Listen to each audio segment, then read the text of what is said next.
Howdy folks, welcome back to World of Tanks with the mighty Jingles. There were a couple of slightly shorter than average World of Tanks videos this week. Those two epic win videos that I did, although a lot of you seem to enjoy them, but they were kind of on the short side, and I did promise you a nice long episode of the good, the bad and the ugly to make up for it, and here it is. The star of our first replay is Circumflexes, and most of you probably know him from his World of Tanks Twitch TV live streams and his YouTube channel. And he is a ridiculously good player. But it's probably fair to say that from time to time, Circumflexes occasionally doesn't treat the game quite as seriously as the rest of us do. This is one of those occasions. He's in the Waffenträger E100, the mighty Waffle Dragon, and he is firing nothing but high explosive ammunition. Just for the lols. Because that's just how he rolls when he's in his Waffle Dragon. This 150mm gun, when it's firing high explosive ammunition, will do 950 average damage, but it only has 85mm of penetration. Interestingly, if you compare that to the KV-2 with its 152mm derp gun down at tier 6, that has 86mm of penetration and 910 average damage. Of course, in order to achieve that 910 average damage, you have to actually penetrate the armour of whatever it is you're shooting at. Now that's a Batchat, and it's not well known for its armour, but the first shot didn't penetrate the armour. The second shot, however, did. One Batchat taken care of, which is nice. But he's only got one shot left, and he is kind of in the middle of nowhere here, so while he's covered by all of those tanks up in front of him, engaging those guys in the town, he goes for a reload and moves up to get himself into a better position where he's not quite as exposed, while he spends the best part of a minute reloading the 150mm magazine on this tank destroyer. So, you don't want to sit here watching him reload his magazine for 50 seconds, so we skip ahead to when the magazine's reloaded, and then he starts doing it all over again. And, yeah, he's hit another tank, he's done some more damage, but there's nothing special so far about this replay. Generally speaking, Circumflexes does not send me replays very often, and usually when I get an email from him and he's saying, look at this replay, there's going to be something special there. And I'm just not feeling it yet. I was sitting at this point in the replay thinking, well, it's alright, but I'm just not feeling the love at the moment. I mean, what made you pick this replay out and send this replay in, of all the games that you play, because he plays World of Tanks a lot? Why was this one special? Well, trust me, when it happens, oh, you'll know. Oh yeah. Yeah, you have a while to wait yet, but it's going to be worth it. Remember, he's firing nothing but high explosive ammunition here. And while, a single shot from this 150mm autoloader does compare to a single shot from the KV-2 all the way down at tier 6, and it's not a completely ridiculous comparison, on a shot-for-shot basis, this thing has 85mm of penetration, the KV-2 with its high explosive has 86. The KV-2 does 910 average damage, this thing does 950. The primary differences, of course, being that the KV-2 doesn't get no autoloader, it's 20 seconds between shots. Then again, the KV-2 is firing at the kind of targets that it usually, or often, can penetrate and do full damage to with its 152mm shell. You can't rely on the ghost of Stalin to reach up from hell and guide your shots to the weak spots of enemy tanks when you're driving a German Waffenträger. You have to pretty much do it all yourself. Object 140 there, came around the corner, saw him, panicked, didn't realise he wasn't loaded. Of course, now he is loaded. The object is desperately trying to find somewhere to hide. Circumflexes gets a shot at his rear, boom, headshot, and now the clock is ticking. 3 shots left. Next victim, please. T-54 lightweight, you'll do. Manages to get a side shot at him, hits him, loads of damage, and sets him on fire. Batchat, right in the turret, 1100 damage. 4502 comes around thinking, oh, he's just fired, I'll get him. Then thinks, ow, okay, maybe that wasn't such a good idea. Gets away, with taking no damage whatsoever. He's now safe, he's in cover, he's reloading his gun, and in the space of something like 25 to 30 seconds, he's just done 4,000 damage to the enemy team, firing nothing but high explosive ammunition. Don't you just hate him? You lucky bastard. However, tactically, the situation could be a lot better. The medium tanks that were with him have pulled back. He's up here alone now, reloading.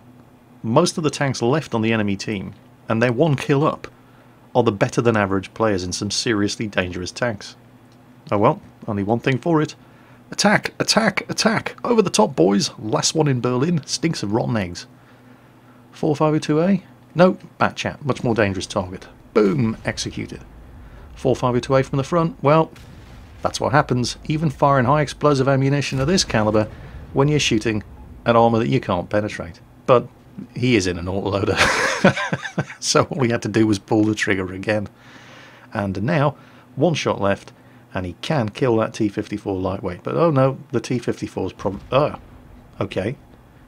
T-54 got killed by the lightweight, so it's a good job he didn't go for the reload after all. KV-4 down there on the corner. Don't really want to give the KV-4 shots at us, so we're going to go hunting for the T-54 lightweight. Now his platoon mate Snooze in the Leopard is also moving up, but Snooze is on perilously low health. Yep, Snooze has got him. Okay, fine. Now we can go for a reload, and he's had his fun. Now it's time to start taking things seriously, because there is a KV-4 between him, Snooze in the Leopard, and the rest of his team. And while he could probably do a lot of damage to the KV-4 just firing 4 rounds of high explosive, they really need to kill that KV-4. Snooze in the Leopard really cannot afford to take another hit. And the Leopard of course has no armour. The KV-4 is entirely capable of killing him. So Snooze is going to spot and try to keep the KV-4 distracted while Zircon closes in for the kill, using as much cover as possible. He's not reloaded yet. And now he's been spotted. Snooze doing the most he can to try to get this guy's attention, but the KV-4's having none of it. He shoots, he gets a hit on Circumflex's gun shield, but it's not going to be enough. And it's only going to take one more shot. KV-4 disposed of. He goes for the reload, and he's right back to the old herpaderp high explosive ammunition. Looking at the health of the 2 remaining enemy tanks, even if that mouse doesn't do any more damage to them, and he's probably not going to live much longer, one clip of high explosive will probably be enough to take out a Waffenträger 4 and an E75, and there goes the mouse. Pulls the camera right back. Now the Waffenträger seems to be heading for the cap, and the E75 seems to be coming back to try to have a go at Circumflexes. So Snooze is at one end of the road, setting up to cover the cap circle, and Circumflexes is at the other, waiting for that E75 to come around. Now, with high explosive loaded, and he's not loaded yet, but he soon will be, he's probably only going to be doing 200 to 300 damage per hit on that E75, depending on where he hits him. And the E75 has over 600 health, so it's likely to take 3 shots to kill the E75. But of course, he's not alone. Snooze is there in the Leopard with a seriously good gun on him, so Circumflexes has all the health. It looks like they're both capping. He's going to go around first, he's going to take the hits, and once they've both fired at him, Snooze is free to fire with impunity, and E75, bang, doesn't do a lot of damage. Finish off the Waffenträger, don't let him reload. Snooze puts a shot into the E75, which leaves him on enough low health that the final round of high explosive doesn't even need to penetrate to kill him, and this game is over. Well, our next replay comes courtesy of Bubo, and we've seen him before, and we're going to see him again. He sent me a whole clutch of T49 replays in, most of which were absolutely excellent. So we're going to be seeing more T49 gameplay, probably a subscriber special to show you the remainder of the games that he sent in, but I wanted to include this one in the good, the bad and the ugly, and when you see how it plays out, you'll understand why.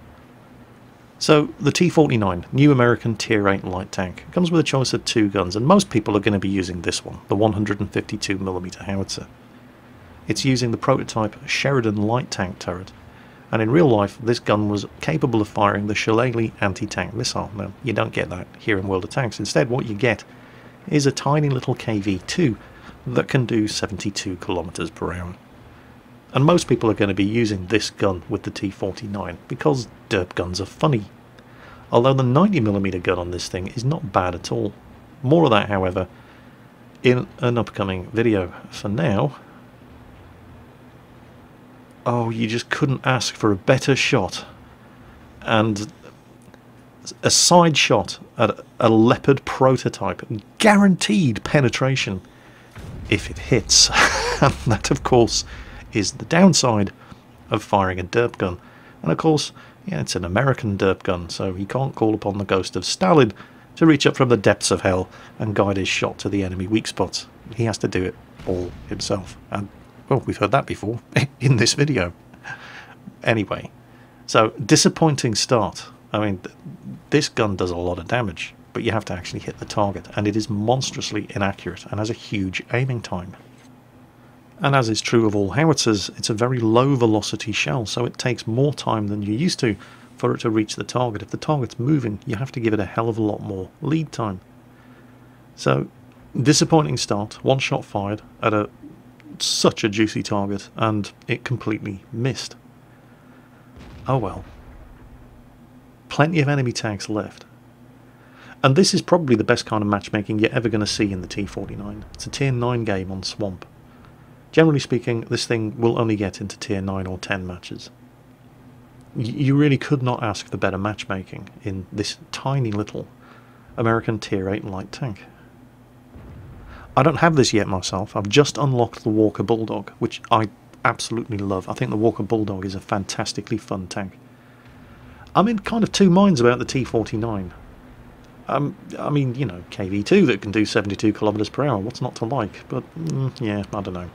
And, you know, I suspect that's my problem rather than the T-49. I just don't really have the fire discipline required to resist taking shots that are probably not going to hit with this howitzer. Oh, that is... And, ooh, talk about a bad start.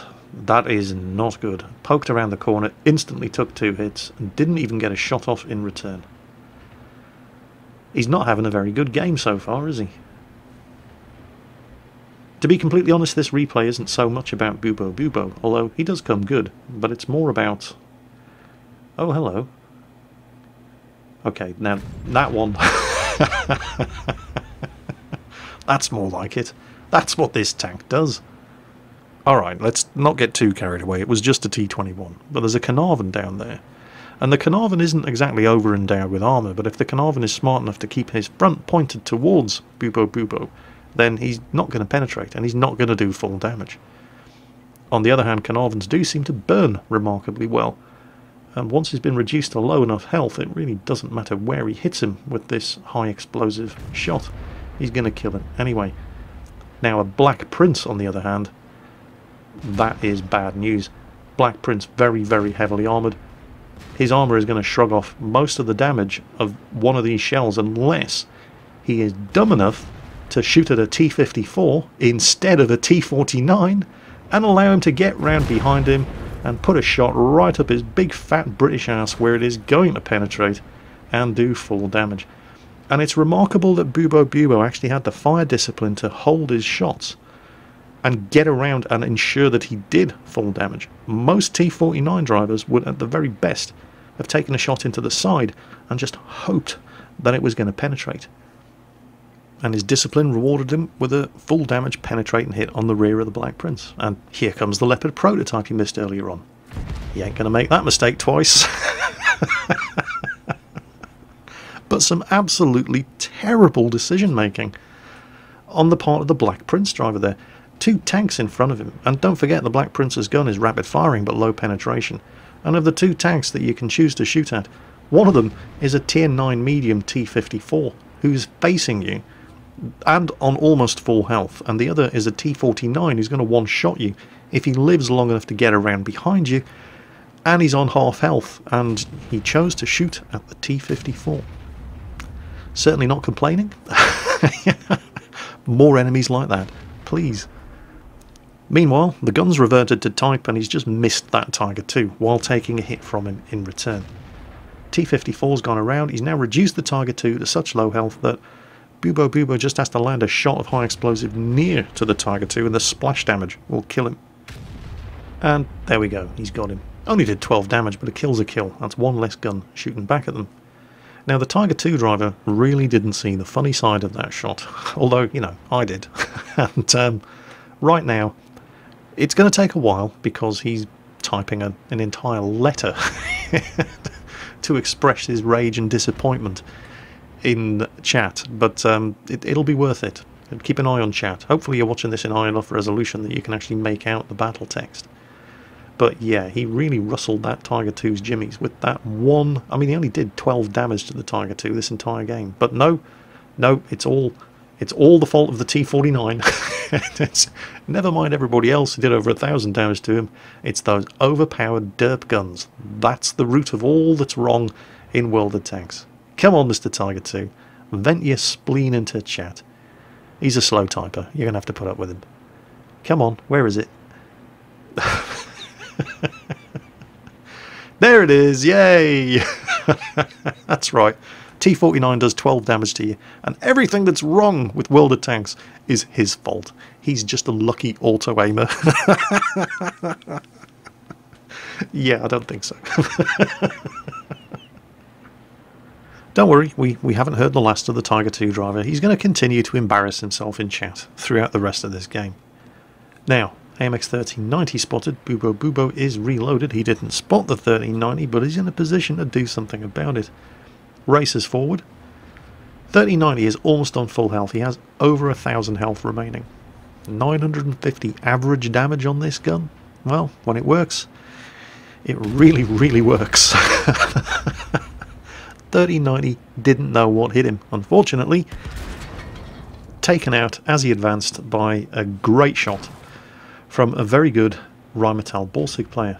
However, Bubo's loss is our gain. Taking out that AMX 1390 has allowed that T-37 up there a free run at the enemy artillery. And we're just going to switch to his perspective. There we go. Dodges one shot from the artillery and lets rip with his 76mm gun. Look at the rate of fire on this gun. I love seeing these little tanks do well. Dodges another shot from the artillery. Because this is basically what the Chaffee used to be like at Tier 5. Even though it's a Tier 6 tank and it's a new tank. This is what the Chaffee was. And I loved the Chaffee. And I do like to see this tank doing well. So, he's had his wicked way with the enemy artillery. As for Bubo, well, just over 3,000 damage in the T-49 in a Tier 9 match. I mean, there's nothing wrong with that, but it's not spectacular. But Bubo's performance isn't why I picked this replay. It's what happens next. It's kind of like that scene at the end of Fury. I don't know if you've seen the movie, minor spoiler alert. The Germans, which up until that point had been fighting reasonably well, suddenly took leave of their senses and completely forgot how to fight, because Hollywood. And the same can be said for our friend in the T-37, who had been playing remarkably well up until this point, but then completely forgot how to drive a light tank. Watch this. Remember, he's looking for a hidden Rheinmetall Borsig that, as far as he knows, is right in front of him. There's a little hill here we can use as cover. No, cover's for noobs. We're going to drive over the top of the hill, because that's going to slow us down to a standstill, and it's going to completely frame us against the sky in zero cover and make us a one-shot kill for the tank destroyer that we think is here. There's some bushes I can use for concealment. Concealment is for noobs. Real men drive their light tanks in the open. What the hell is he thinking? And Bubo is trying to tell him, look, screw this, no cap, kill all. It's a Rheinmetall Borsig. He's a very stealthy, very dangerous tank destroyer, driven by a very good player. Cap. Right, there's no honour in losing. Cap. Get your ass into the cap circle, sit in one of those shell holes, and make him come to you.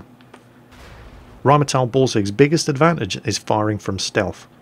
Hidden, not moving, waiting for you to blunder in front of him, which is exactly what the T-37 was doing, playing right into his hands. He finally listens to Bubo, and he does the right thing. Gets his ass into a shell hole, and sits in the cap circle. The Borsig is now on a timer.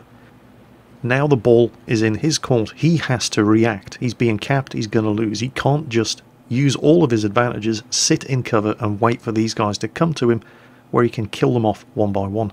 which is exactly what would have happened if he hadn't relocated after nailing Bubo Bubo. He'd been spotted at that point, so he relocated the tank, and it's only because he did that that this team is actually winning. T-37 would have been dead, T-28 prototype would have been a 2-shot kill. The Borsig was on full health, the T-28 prototype would not have been able to kill him. This game would probably have been over if the T-37 hadn't listened to Bubo Bubo and finally done the right thing.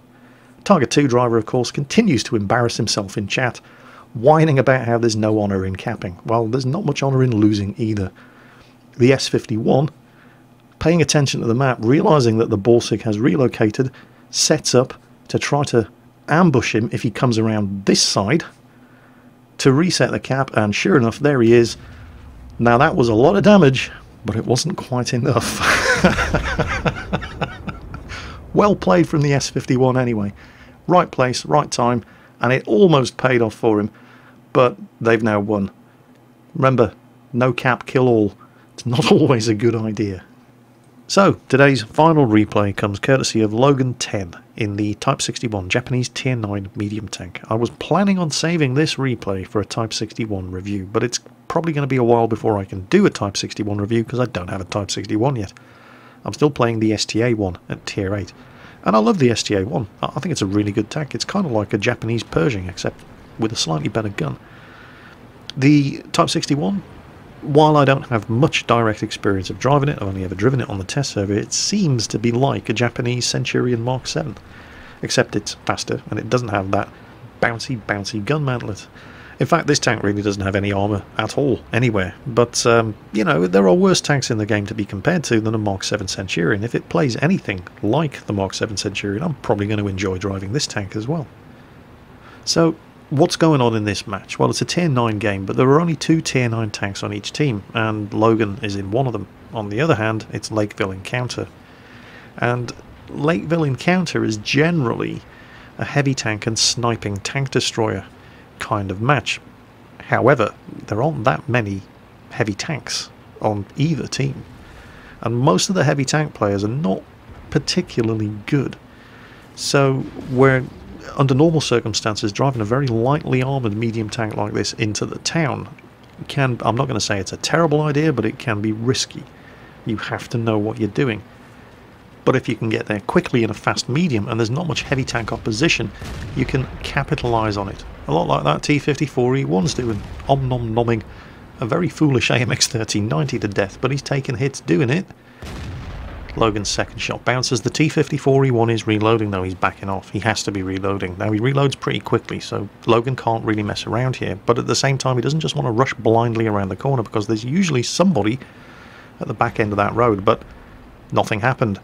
Now the T-54E1 has probably reloaded by now, and he has, but one more shot is all it's going to take to kill him, so worth the risk. But only because there was nobody at the back end of that road. He got here fast enough that the T-54E1 had no backup. T-54E1 paid the price for rushing ahead of his backup and not having that much backup in the first place. I mean, what does he have here to support him? There's a Cheery over there. Well, okay. And there's a Super Pershing, T-44, and an IS-6 who was spotted heading in this direction, but just haven't got here in time. Rushed too far ahead of his support, didn't have enough support in the first place, too aggressive, paid the price. Enemy are now down one Tier 9 tank. They've only got one left. And that's the Centurion 7-1, who's busy fighting out a pointless battle over in G2 in the valley, as far away from the cap as he could be and still be relevant. So there's that. And they do have some tank destroyers who are holding off that corner. So we're not going to expect much input from the enemy Tier 9s for the immediate future. Now, finally, those enemy tanks who were following the T-54E1 have made it. There's the IS-6, and he just took a fearsome beating at the hands of this 105mm gun, which, by the way, because people keep saying it in the comments, he's not using gold ammunition. Armor-piercing, composite rigid ammo, and holy shit, did he just bounce a shot from something? Well, with extreme angling like that, anything's possible. The IS-6, he doesn't really seem to care about taking damage. He's going to get away, though, unless we can blow his tracks off, and that was kind of unfortunate. Normally, when you shoot at the inside drive wheel, the drive wheel closest to you of a tank that's sideways on, it will go through the drive wheel, penetrate the hull on the other side and do damage to the tank as well as immobilising him, like here on the T-44. For some reason it didn't happen on the IS-6 there, and for some reason that shot didn't blow the tracks off the T-44, or I don't know. There we go, that's what's supposed to happen. Hits the IS-6 again.